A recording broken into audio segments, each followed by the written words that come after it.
Hereby, I open this academic ceremony in which Ying Che will defend the academic thesis, Can the enforcement regime of China's emissions trading schemes effectively ensure compliance? A law and economics study. Madam candidates, may I invite you to present a summary of your study and the conclusions of your thesis. Thank you, Prorector. Highly Prorector, highly esteemed opponent, dear supervisors, colleagues, families, and friends. Thank you for your being here today. Over the 15 minutes, I will briefly outline my background, research questions, structure, methods, and funding and answers to my research questions. Well, let's start. In today's world, more and more countries and regions are using emission trading schemes. We call it ETS, a cap and trade scheme to control GHG emissions. Governments usually set a cap to show the maximum number of acceptable emissions within a specific period. And this maximum number of emissions will be divided into allowances by governments. And these allowances will be located to the regulated entities in a free way or in an auction way. These allowances are priced and can be traded on the secondary market. The central obligation of the regulated entities in an ETS is to surrender a sufficient number of allowances to cover their GHG emissions within the specific period. And in an ETS, to know the GHG emissions data of the regulated entities, ETS usually use self-monitoring, self-reporting, and third-party verification mechanism. China, the present largest GHG emitters in today's world, has used ETS to control GHG emissions for more than 10 years. At present, there are 8 pilot ETS and a national ETS operating in the country. However, not all the regulated entities always comply with the obligations in China's ETS. These problems gave rise to the concern about the effectiveness of enforcement regimes of China's pilot and national ETS. Therefore, I put forward my research question: can the enforcement strategies of China's pilot and national ETS effectively incentivize compliance on part of the regulated entities? To explore the main research question, I put forward 4 sub-questions. First, how can the theories of enforcement from the economic and legal literature be applied in the context of ETS enforcement to provide suggestions for effective enforcement? Second, what are the current compliance requirements and enforcement regimes in China's ETS? And what are the differences and similarities between them? Third, can the current enforcement regimes of China's ETS effectively ensure compliance by the regulated entities? Last, what can we learn from the empirical data on the actual enforcement of China's ETS? To explore my research questions, I divided my thesis into 4 parts. The first part was a theoretical framework in which I dealt with my sub-question 1, and I used economic analysis and legal doctrinal study to explore the suggestions for the effective ETS enforcement strategies. The second part was a descriptive part in which I dealt with my sub-question 2, and I used legal doctrinal study to explore the current compliance requirements and enforcement regimes of China's ETS.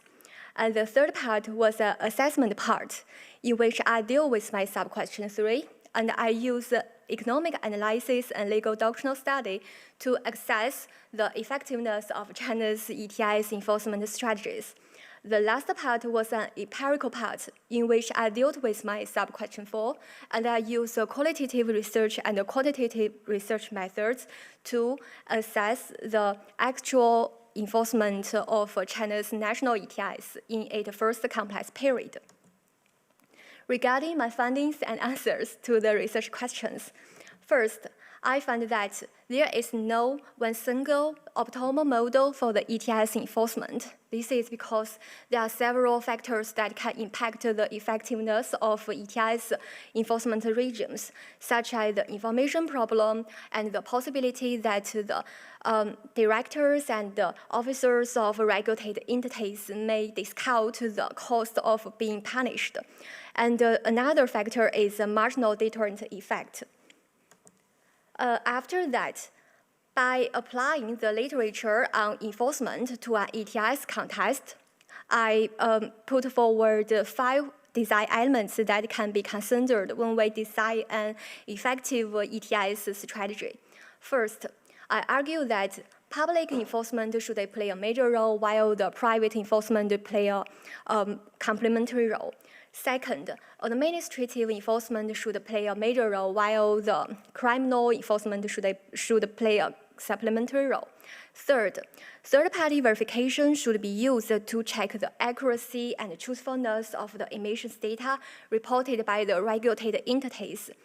Besides third-party verification, proactive monitoring by agencies should be used to check the compliance situations of the regulated entities, while the reactive monitoring that can be triggered by whistleblowing should be used as a complementary method.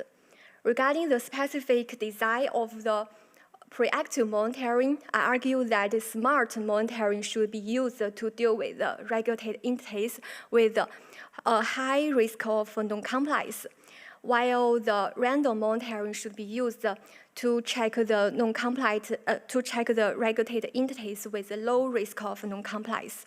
Fourth, I argue that the regulated entities should have the discretion to decide whether or not they can punish the non-compliant entities, and these regulatory agencies should also have the discretion to decide what types of remedies and sanctions they can use to deal with non-compliant cases. Last but not least, based on the specific feature of ETS non-compliance and the enforcement pyramid put forward by Ayers and Braithwaite in 1992, I put forward an ETS enforcement pyramid. And you can see that from the bottom to the top, the severity of the measures are becoming more and more serious. Regarding my answers to sub-question 2, I found that the general compliance requirements of regulated entities in ETS are very similar in China. However, the details of these compliance requirements are different within this China's ETS. In terms of enforcement regimes, first, I found that all of the China's ETS use proactive monitoring by agencies, while there are also some different details. For example, only the Chongqing pilot ETS and the national ETS use double random method. Regarding the remedies and sanctions, I found that this China's ETS also share some similarities and differences. For example, except for the Chongqing pilot ETS, all of other China's ETS use the correction orders and fines to deal with the non-compliant entities. Regarding my answers to sub-question 3, I found that the current enforcement regimes of China's ETS, none of them is fully consistent with my suggestions for the effective ETS I gave in my chapter 2 and chapter 3. For example, in the Guangdong pilot ETS, besides the third-party verification, the agencies also use random monitoring when they check the non-compliance entities. It means that the use of random monitoring can create the uncertain sense for the regulated entities. Therefore, it can increase the deterrent effect of the method. On the other hand, it means that in a random way, some non-compliant entities cannot be identified. To systematically show the effectiveness of China's ETS enforcement strategy, I use the national ETS as an example.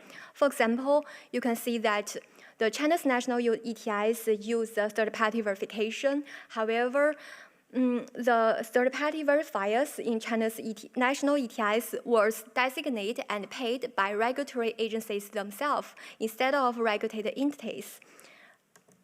And the last one, I found that the actual enforcement of the China's national ETIs in its first complex period does not seem to have the potential in incentivizing the regulated entities to comply with the China's national ETIs in next complex period.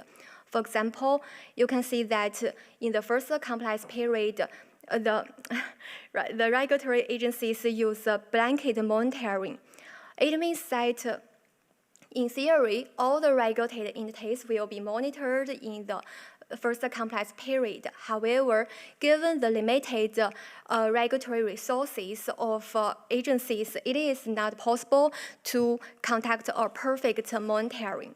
And second, blanket monitoring can also create very high administrative costs for agencies.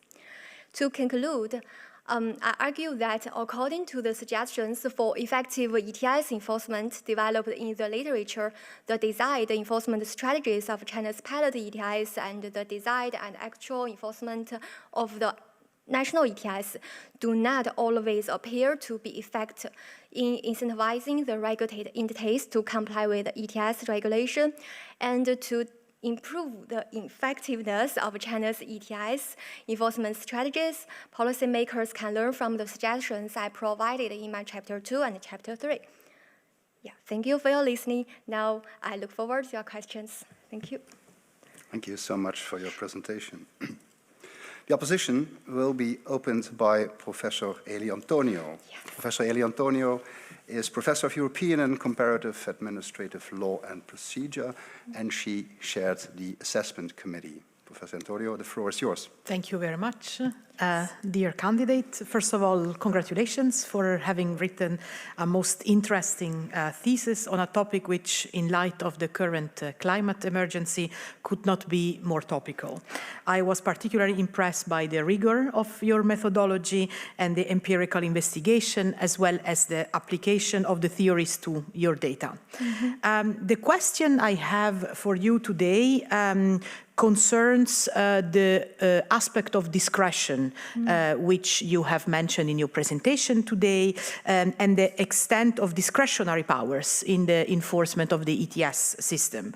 And you seem to suggest in your thesis that while there are arguments to support a large margin of discretion in the enforcement powers of the authorities, at the same time, a large margin of discretion afforded to the authorities, specifically in the imposition of fines, might also be prone to possible abuses. Yeah. So I would like to prompt from your side a reflection on the possible roles which courts might play in the control of these discretionary powers. So to which extent do courts control the way in which discretion is exercised, and perhaps also normatively, to which extent should courts control the way in which these large discretionary powers are exercised? Could they be a suitable mechanism of control and possibly of correction of these abusive conducts? Yeah, thank you. Thank you. Yeah. Highly esteemed opponent, thank you for your questions. First, I have to state that the court's role in controlling the discretion of regulatory agencies is not my focus in my thesis. However, now I try to give my answers here. First, I want to discuss the problem of discretion. I want to start with why we need discretion in ETI's enforcement strategies. This problem is related to the choice of enforcement strategies in ETIs. In theory, there are three kinds of enforcement strategies we can use. The first one is a deterrence-based enforcement strategy, in which the regulatory agencies have very limited or little discretions to deal with non-compliant entities. The second one is a cooperative enforcement. which means that the regulatory agencies will have the discretion to use the sanctions to punish those who do not cooperate with the agencies. And the third one is a mixed one, in which regulatory agencies can use their discretions to decide whether they will use cooperative enforcement or deterrence-based enforcement to deal with non-complex cases. Specifically, regarding the first one, deterrence-based enforcement, they have advantages and disadvantages. Regarding their advantages, it means that the regulated entities will have the feeling of certain that if they violate an ETS, it will be punished by the regulatory agencies. However, it also has some disadvantages. For example, the regulatory agencies do not always want to punish the regulated entities because they contribute a lot to the local economies. This is the first one. And the second one, in which regulatory have agency discretions, the cooperative enforcement, it means that the regulatory agencies can use their discretion to choose those who do not cooperate with regulatory agencies. However, as you mentioned, that there is a risk of abusing discretions. And the second one is the mixed enforcement, which can learn from the empirical pyramid put forward by Ayers and Braithwaite in 1992. It means that the agencies will also have the discretion to choose how to give the characters and the sticks to deal with non-compliant entities. It also has the risk of abusing discretions. However, without empirical data, we cannot just say that in ETS, including China's ETS, there must be the problem of abusing discretions.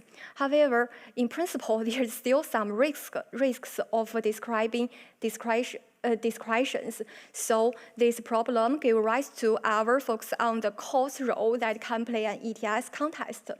For example, as I mentioned in my presentation, that civil courts may play a role in dealing with non-compliant cases. However, from my perspective, the role of court, including civil courts or the criminal court, they do not to control the regulatory agency's discretion, but they can play a role to complement the regulatory agencies if they abuse their discretions and do not fairly or effectively deal with the non-compliances. This court can play a complementary role. Yeah, I think maybe it can answer your questions. Thank you. Yes, it does answer my question. Thank you. Thank you. Thank you. Yeah. Then the opposition will be continued by Professor Weishaar. Professor Weishaar is Professor of Law and Economics at the University of Groningen and also member of the Assessment Committee.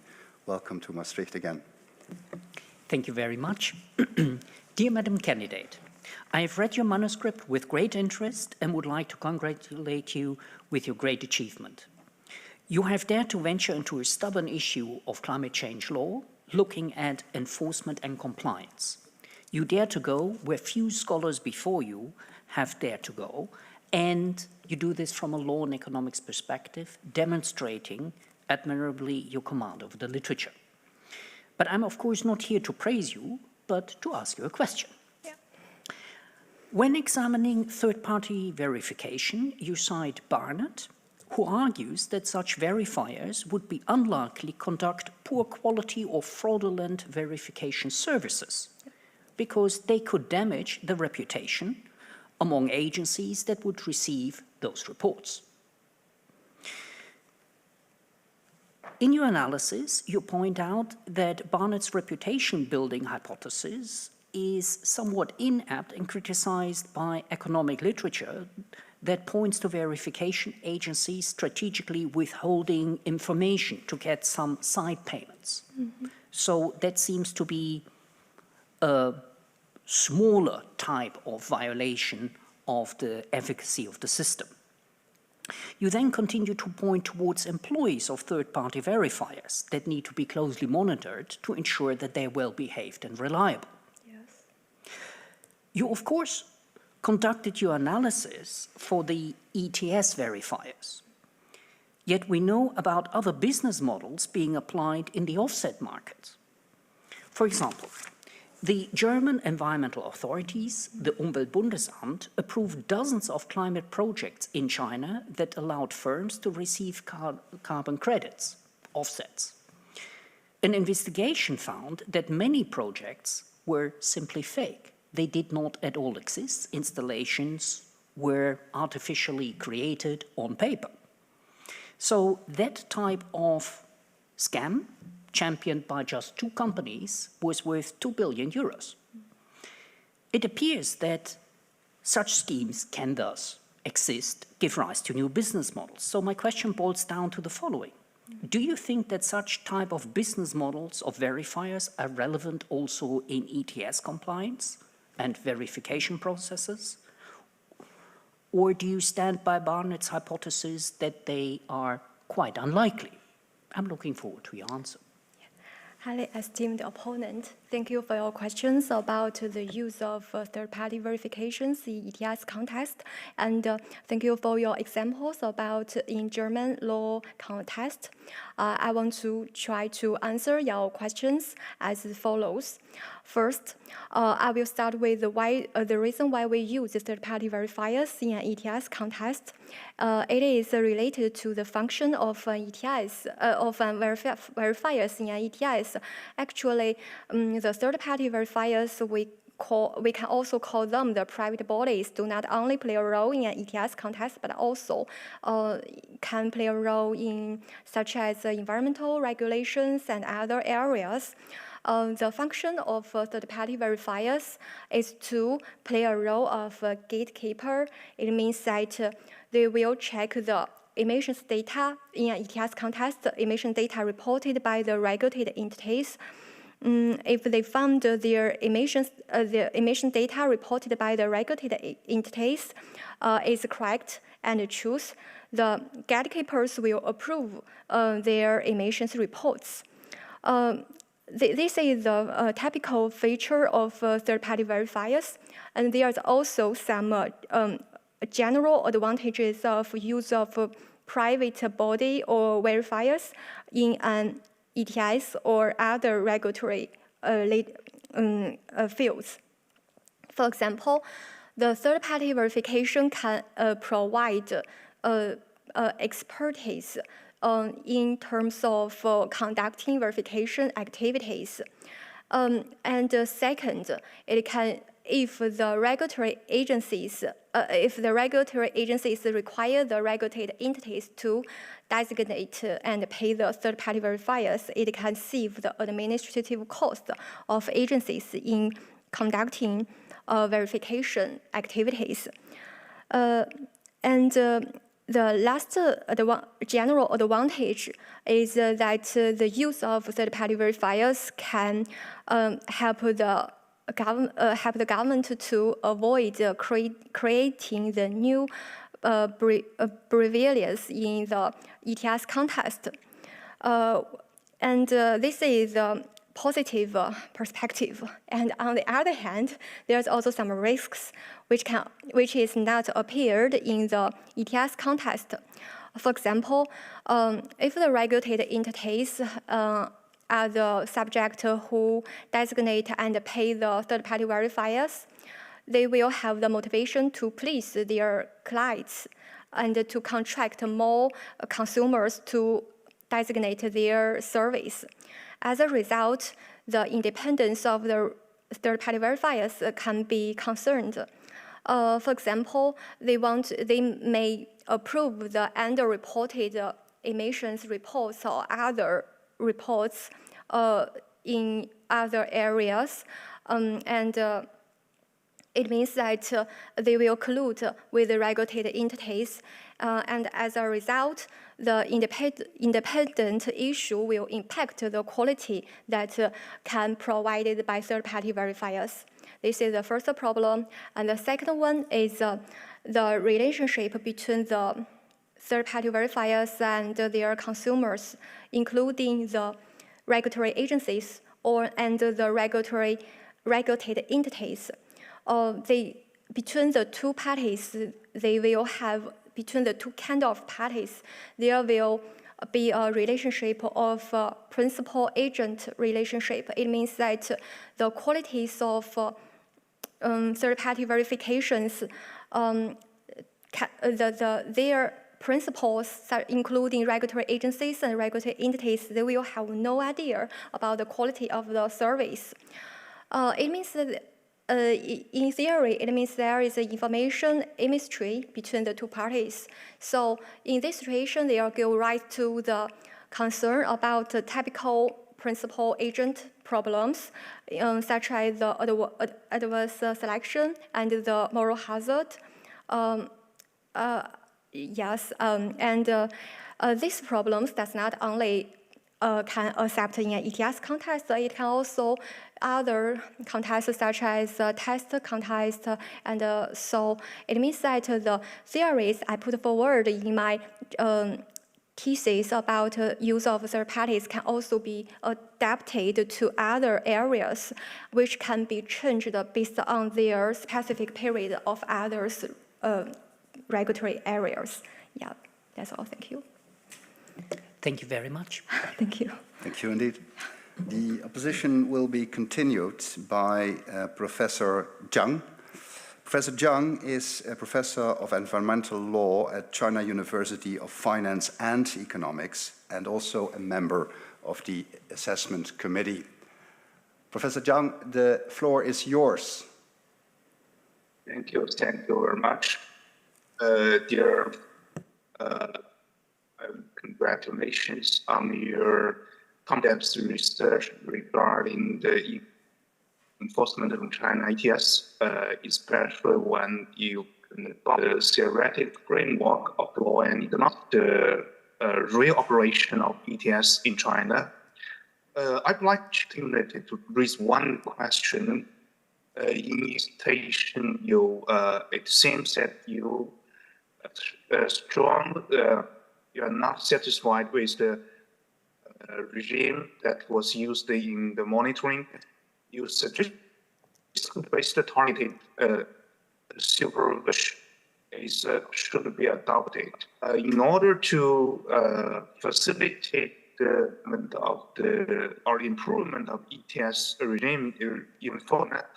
What factors do you think an agent should consider when assessing the risk of entities, and where can we get the data for that assessment?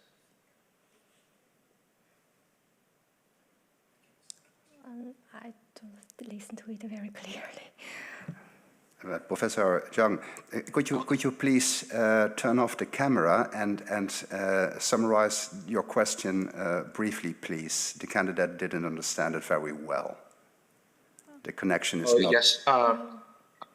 If we use the risk-based targeted supervision approach, what factors do you think an agency should consider when assessing the risk of the regulated entities?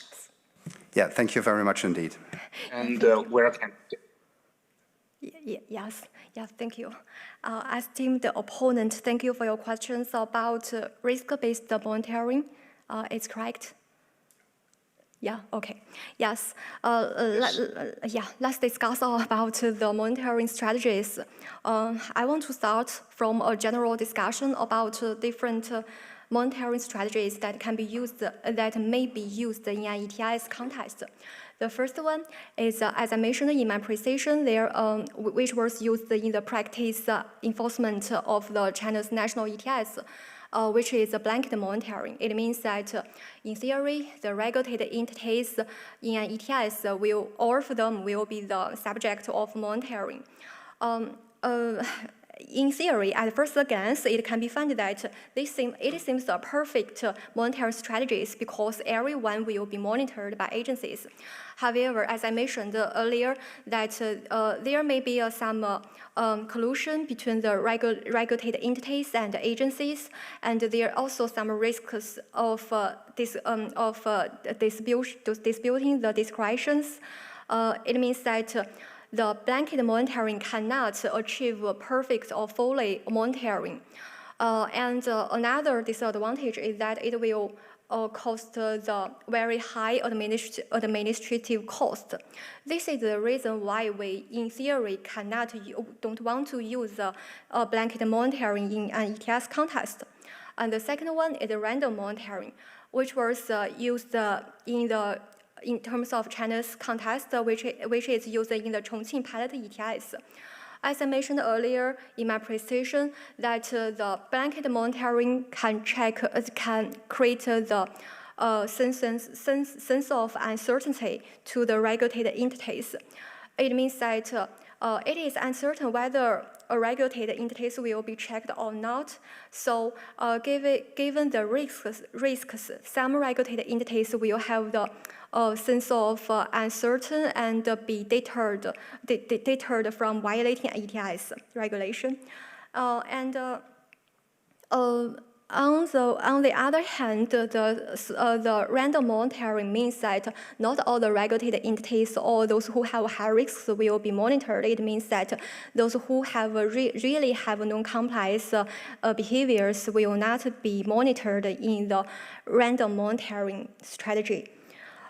This is the second one. And the third one, which is you mentioned and I supported in my thesis, which is risk-based monitoring. We can also call it smart monitoring. It means that the regulatory agencies will first look at, assess the non-compliance risks of all regulated entities, and then they will pick up those who have high non-compliance risks.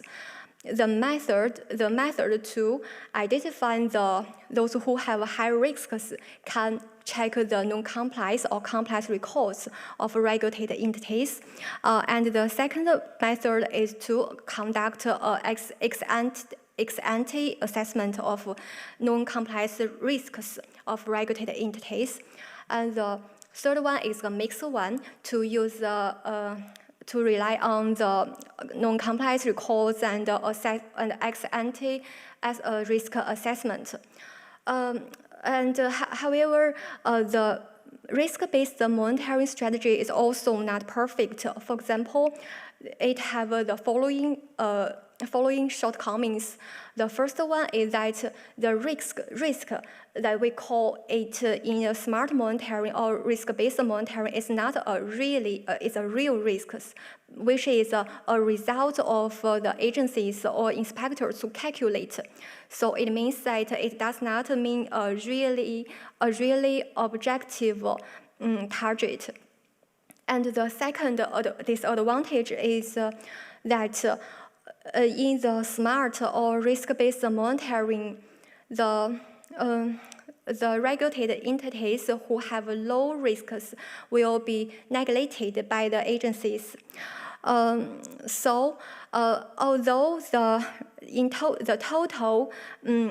total emissions or non-compliant behaviors can create a very high risks or damage to the ETS mechanism, the agencies will not monitor them. So it leaves risks. And another risk of smart monitoring is that which is related to the legal doctrinal principles, such as the transparency principle and the equality problem. So it means that the smart monitoring is also not perfect. However, compared to the formal two monitoring strategies, it have relatively advantages. And the last one is the non-risk-based monitoring strategy, which means that the regulatory agencies do not pick up who will be monitored by agencies based on the calculated risks or other criteria. Instead, they will maybe there are some bias or risk in their monitoring. For example, they maybe choose the monitored object based on their own interests or their own convenience. So it means that generally speaking, the risk-based monitoring is a better one compared to other methods. These methods the advantages of risk-based monitoring can also be achieved in China's ETS. And actually, there are also some feature in China's ETS. For example, in the Chongqing pilot ETS, which learned from the China's national ETS, they have some features similar to the risk-based monitoring, but it's not clear. For example, based on the regulatory instruments in the Chongqing pilot ETS and the China's national ETS, the agencies use double random monitoring before they choose the target that will be monitored by the regulatory agencies. They will check the verification reports of the regulated entities. However, very quick. However, it is not. It is not clear whether those who have bad third-party verification reports will be the target of the monitoring. So, although there are some features like smart monitoring used in the China's ETS, however, it has not been certain. That's all. Thank you. Professor. Thank you for the answer. Thank you. Thank you. Thank you as well. The opposition will be continued by Professor de Smet. Professor de Smet is a professor of law and economics at Maastricht University, and Professor de Smet was also member of the assessment committee. The floor is yours. Thank you. Dear candidate, please allow me to start by congratulating you on your excellent research, which I have read with great interest. Your study demonstrates impressive depth and a thorough understanding of the enforcement challenges related to emission trading systems. Last week, the Nobel Prizes were awarded once again, and it inspired me to reflect on the humble role of legal scholars. When we think of scientific progress, we often think of breakthroughs in physics and medicine that push the boundaries of human knowledge. Yet your thesis shows that also legal and law and economics scholars can make useful contributions to solving societal problems, such as environmental degradation and climate change. By analyzing and comparing different emission trading schemes, you indeed provide inspiration for developing better enforcement regimes to ensure compliance. Your excellent work naturally also raises some questions, and I have the pleasure of posing one of them today.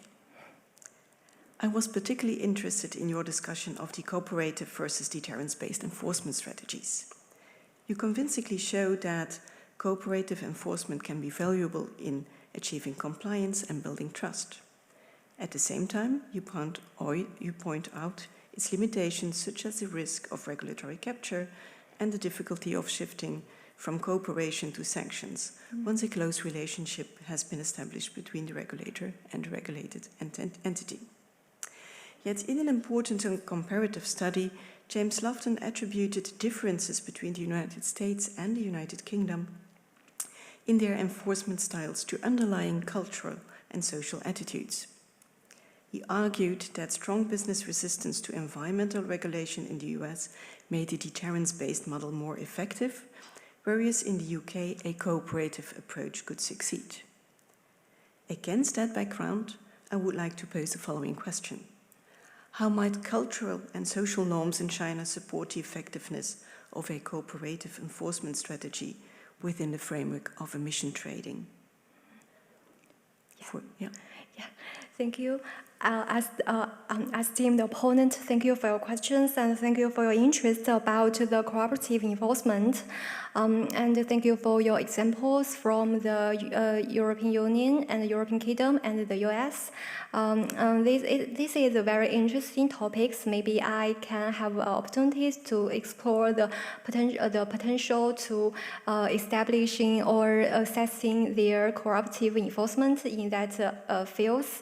However, from my perspective, I want to share some my ideas about the cooperative enforcement, which is in theory can be used in ETS context. And I want to explain it from my perspective.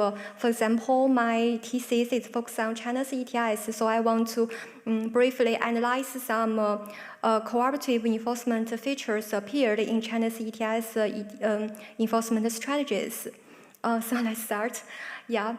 First, as my previous answers, the cooperative monitoring is a method in which regulatory agencies have relatively wide discretions.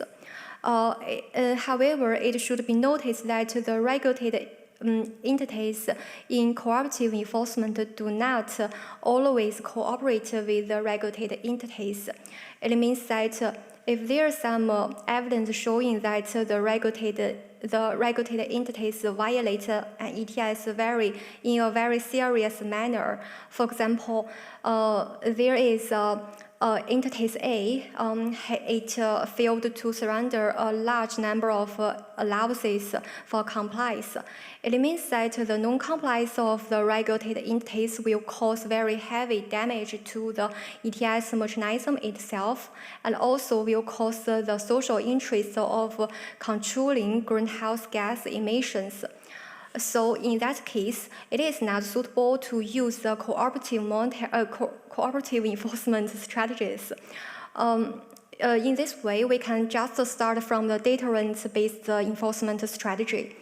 And another case in which we can use the cooperative enforcement strategy is that the regulated entities in a regulatory field, they do not have adequate knowledge and capacity to comply with a regulation.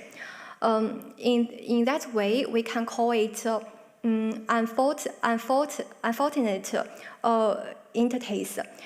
For those unfortunate entities, it is not fair to punish them under the deterrence-based enforcement strategy. In this way, agencies can educate the regulated entities or negotiate with them to let them comply with an ETS or other regulations. It should be noticed that the regulated entities with no enough knowledge and capacities cannot always achieve in an ETS context. It means that there is often some large entities in an ETS. However, the situation in other fields may be different. So regarding the ETS context, there is a very limited opportunity to use cooperative to achieve compliance. However, it does not necessarily mean that the cooperative enforcement cannot achieve in other regulatory fields. On the other hand, although this cooperative enforcement can be used in other regulatory fields, the risk of using the cooperative enforcement cannot be forgotten. First, as I mentioned earlier, there is a risk of disabusing the discretions, and the second, once the regulatory agencies and the regulated entities, they establish a very strong cooperative relationships in their last round of enforcement. It will be difficult for the regulatory agencies to pick up the sanctions to punish the non-compliant entities. In this way, it means that the cooperative enforcement may fail due to the potential strong relationships. They say the reason why, from my perspective, in particularly in the ETS context, the cooperative enforcement cannot be strongly supported. And this discussion about cooperative enforcement and deterrence-based enforcement regimes have given rise to the attention to the mixed enforcement. We can call it smart enforcement. So I hope I can answer your question. Thank you. Thank you. Thank you. The opposition will be continued by Professor Li. Professor Li is Professor in Law and Technology at Erasmus University in Rotterdam. Welcome to Maastricht, and the floor is yours. Thank you. Dear candidate, first of all, let me join my colleagues in congratulating you on a truly comprehensive and insightful study of the enforcement issues concerning ETS non-compliance in China. I really enjoy reading it. My question concerns Chapter 4, where you analyze the regulatory framework of China's ETS, and maybe going a little bit beyond it. So in this chapter, you provide a very clear account of China's various ETS projects, both the provisional pilot schemes as well as the national ETS, and a valuable detail on their convergence and divergence, for example, in terms of covered sectors as well as the regulatory instruments. What remains somewhat unclear to me is the relationship between the pilot system and the national system. It appears that, at least for the moment, they will coexist. So, theoretically, a single entity could be captured by both the provisional pilot ETS as well as the national ETS in the same sector.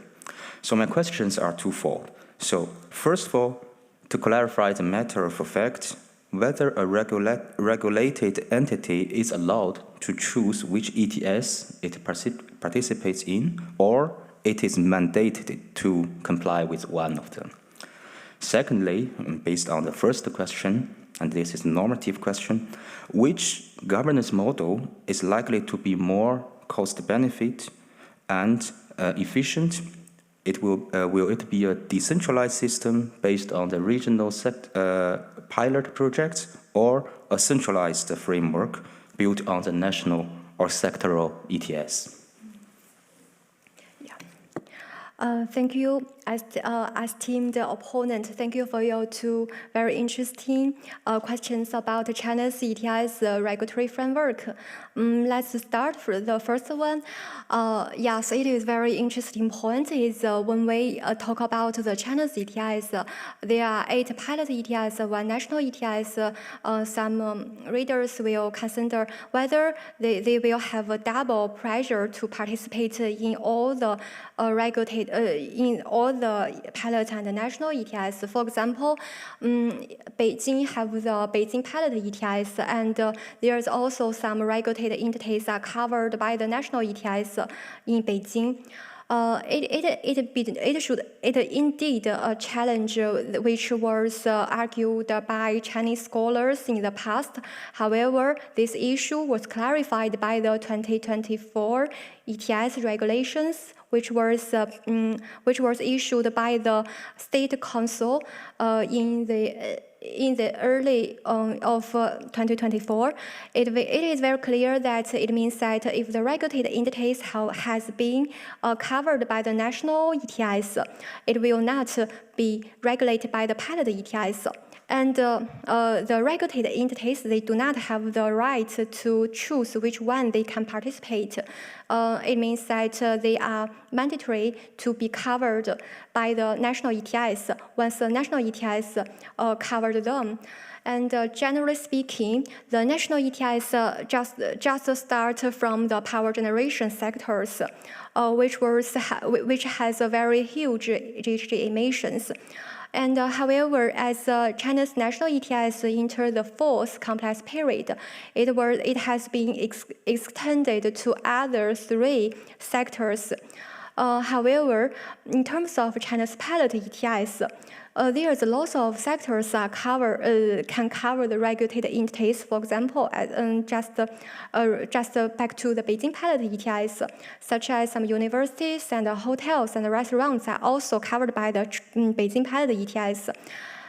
So that it means that in the Beijing pilot ETS, some of them are covered by the national ETS, just belong to the national ETS, and those who are not covered by the national ETS belong to the pilot ETS.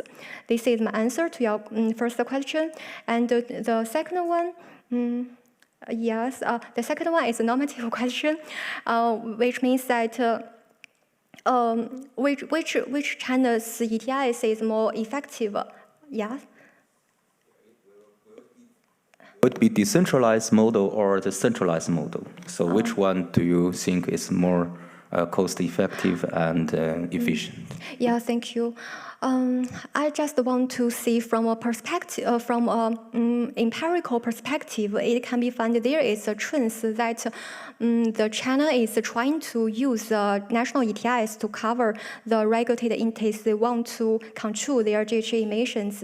So from a perspective or from a practical perspective, it seems that it seems more efficient to use the national one to replace the pilot one, the regional one. However, without the evidence, we cannot definitely say that it must effective than the pilot ETS. It should be noticed that the occurrence of China's national ETS is based on the experience of China's pilot ETS. It means that they share some similarities and differences, and China's ETS learns some lessons and experience from the pilot one, and the pilot also is learning some experience from China's national ETS. For example, as I mentioned, Chongqing learned the double random monitoring from the China's ETS. And the national one also learned some experience, such as the use of third-party verification. And most of China's ETS, including national one, mainly rely on the third-party verifiers that are designated and paid by agencies, not the regulated entities.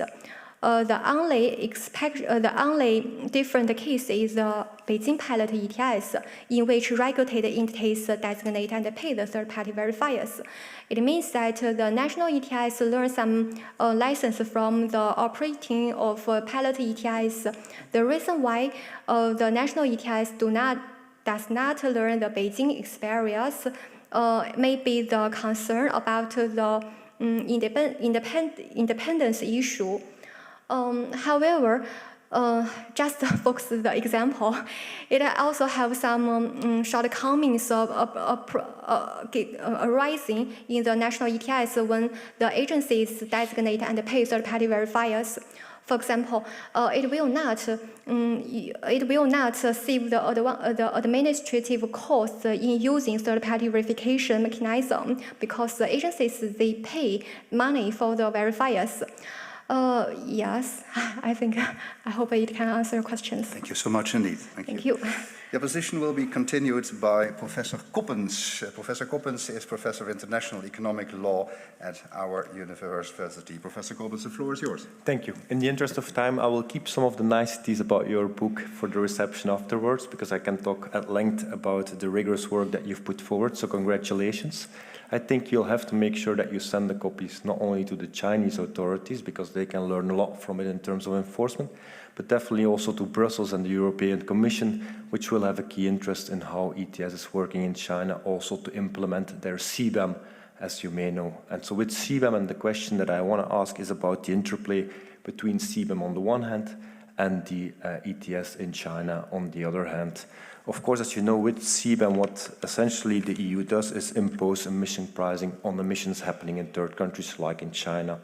It will do so based on your actual emissions as a company, unless they cannot rely on it, they do not believe it, and then they'll use default values which will be punishable, right? Which will not be great for a company. So that's one feature. A second feature is that you'll be able to deduct whatever you have paid in your home country. So under China's ETS, if you have paid a price, that will be deducted from the price that you'll have to pay to the EU.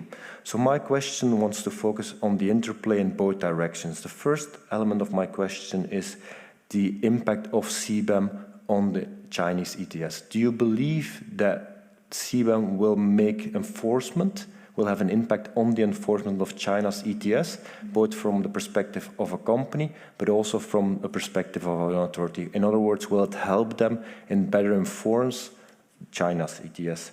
The second question looks at it at the flip side of it. What's the impact of China's ETS on CBAM, right?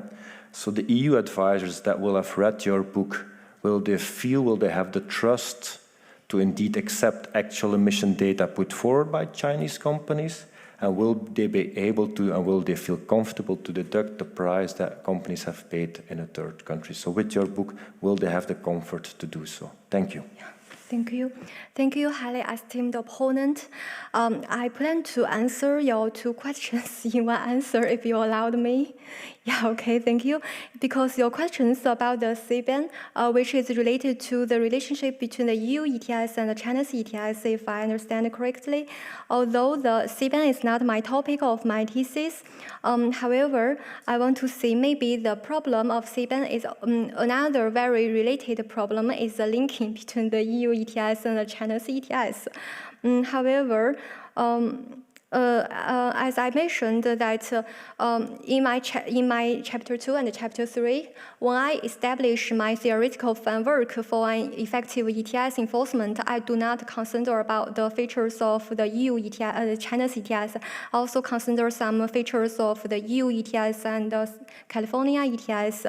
So it means that my assessment of the effectiveness of China's enforcement regimes can also give some experience for the EU ETS.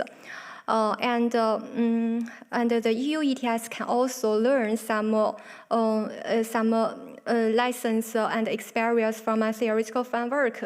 It means that if both the EU ETS and the China's ETS, both of them learn from a theoretical lessons from my thesis, it may be a little ambitious. However, if both of them learn the same models, it means that maybe there is more opportunities to link the two ETS. As a result, the reason, because I do not the experts in the CBAM, but as far as I'm concerned, that the reason why the EU put forward the CBAM is based on the concern about other regulated entities in other ETS and the companies that are from the countries and regions without ETS will create competitive advantages compared to the EU companies. This is maybe the reason why the EU used the CBAM to tax the operators and regulated entities from other countries. So if both of the EU and China's ETS, they use the similar enforcement strategies, the price of the allowances in the two ETS market may be impacted and may be becoming near. So it means that if they use unified, if I can say that, unified model in terms of enforcement, there may be more potential for the EU does not to some extent give up the CBAM policy. However, there's also some factors beyond the enforcement strategies that may impact the effectiveness of China's ETS.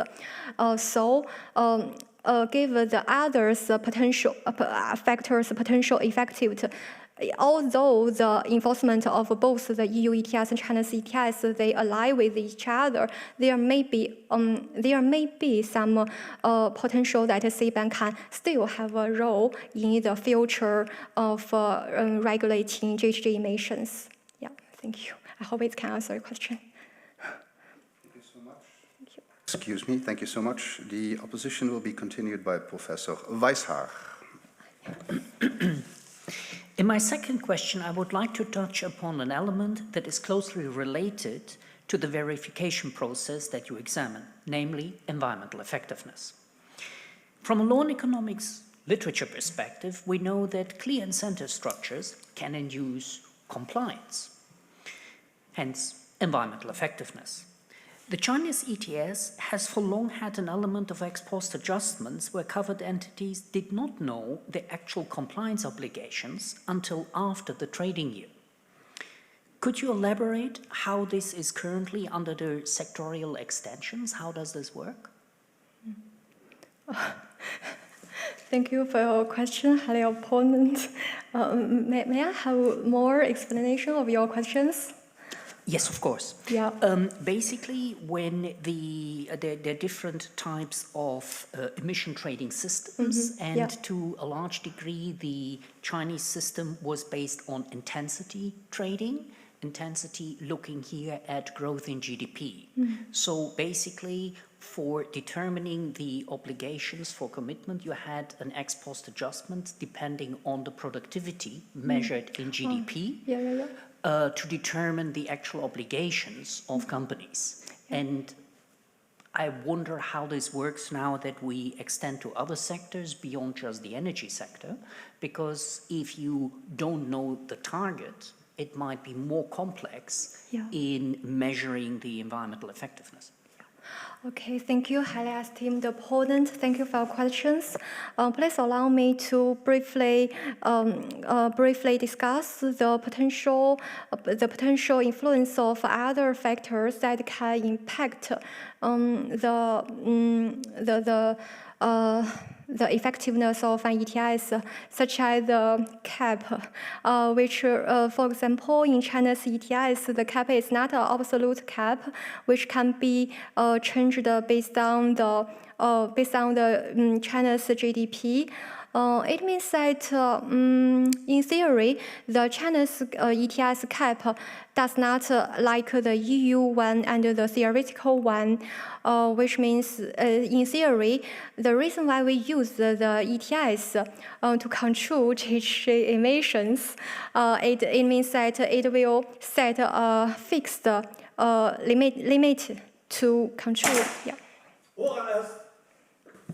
You can briefly finish your answer, briefly. Yeah, very briefly. Yes, it means that if the cap of an ETS is flexible, the total emissions of an ETS may become higher, so that it is indeed a problem that we do not only consider about the enforcement regime, but also consider other factors such as the cap. Yeah, thank you for your questions again. Thank you so much. Thank you. Ying-che, the time appointed for defending your thesis has passed. The degree committee will now withdraw to discuss the quality of your thesis and your defense. I request that you and your company await the results of our deliberations and our return in this room. Thank you. All right.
No, it's coming from this side. Ying Xie. The degree committee here present has assessed the quality of your thesis and your defense. In view of its positive verdicts and taking into account your previous qualifications, the degree committee has decided to grant you the degree of doctor. Professor Philipse is authorized to confer upon you this academic distinction in accordance with Dutch university custom. I invite your supervisor to take the floor now. All right, please. Thank you.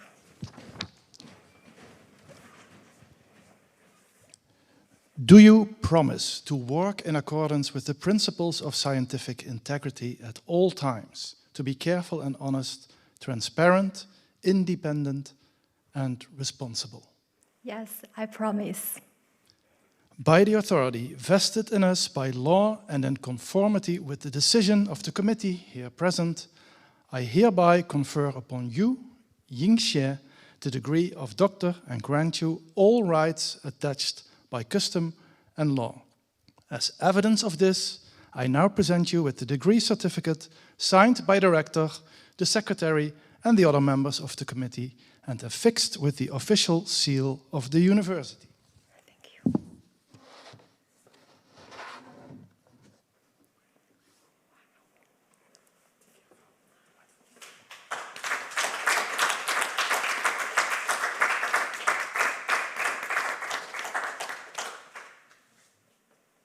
Please be seated.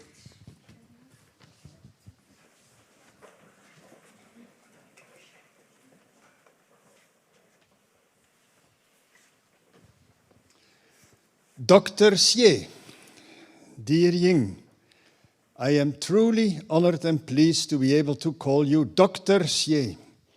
You have worked very hard during the past 3 years, and you have in fact performed an incredible task, as indeed, Mr. Rector, she has finished the PhD thesis in just 3 years' time.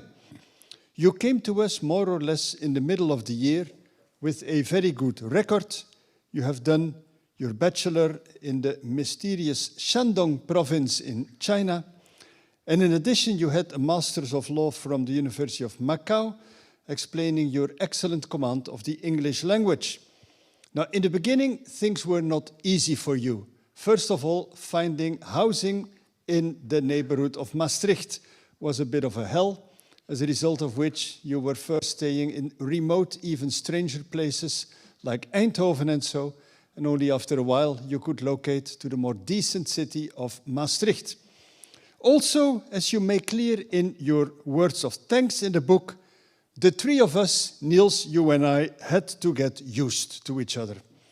You decided to use the economic approach to law and to write, as we heard this afternoon, on the enforcement system for emissions trading, focusing especially on China.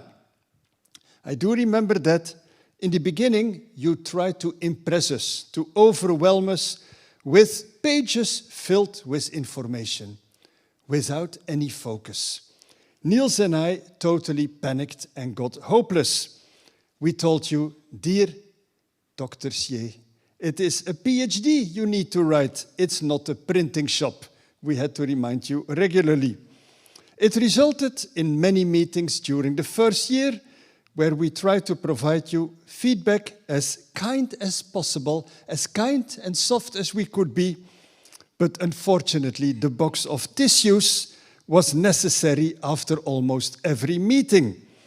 But you followed the courses of the graduate school, you were awarded a scholarship by the China Scholarship Council, and you followed the training to become a researcher at the Jus Commune Research School.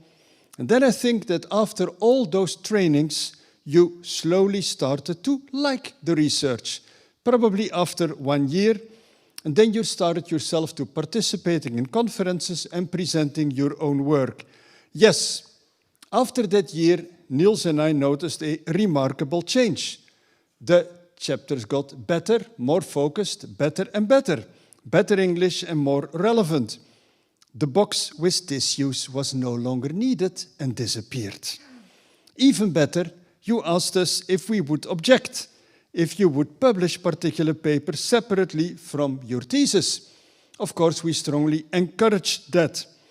The result was that you started a stream of publications, one of the first being in the Carbon and Climate Law Review, one of the last being in Environmental Law Reporter, and even Regulation and Governance.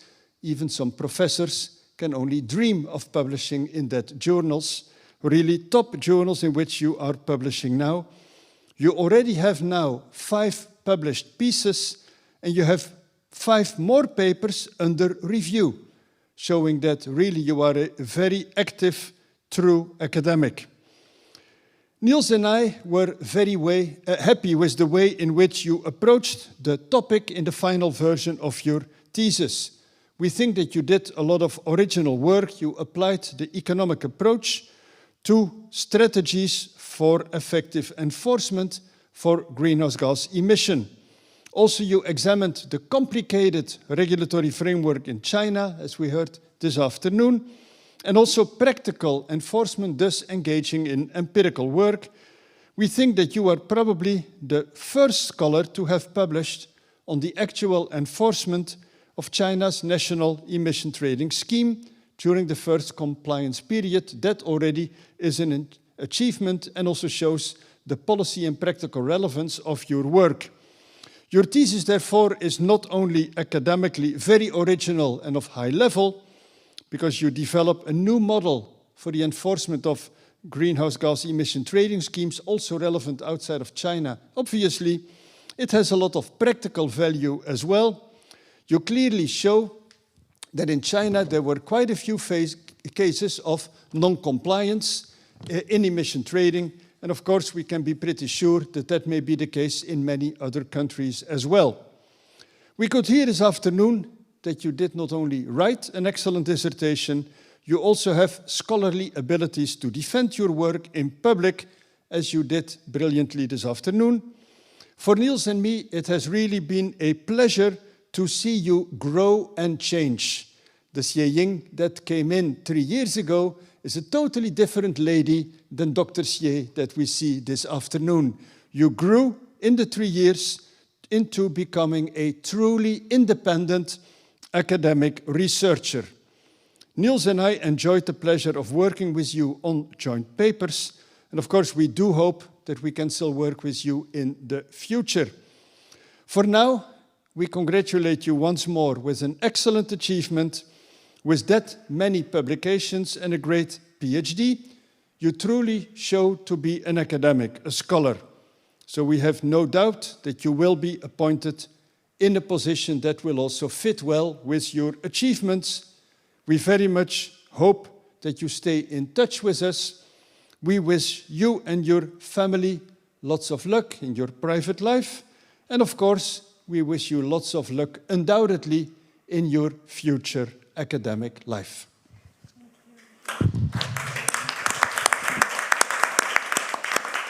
Thank you so much, Professor Faurer. Dear Dr. Xie, also on behalf of Maastricht University, I congratulate you with the degree you have acquired just a moment ago. There are some procedural remarks now. We are taking some pictures here in this room together with Professor Zhang. Then we'll go to the stairs and there will be the official photo to be taken.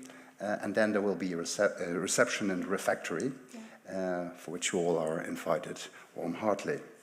Having said this, I close this academic ceremony. Thank you, Professor. Thank you so much.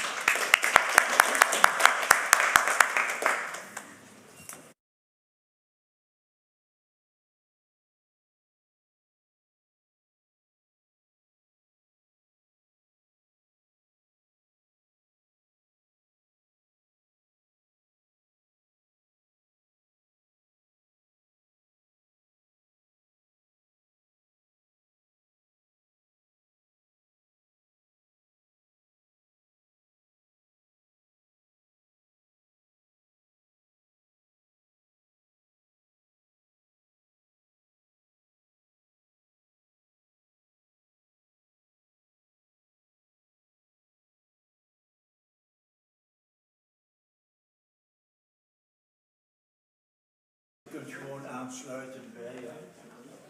Aansluiten bij, ja. Is it possible to take the opponent of the screen? Yes, okay, Yes? yeah.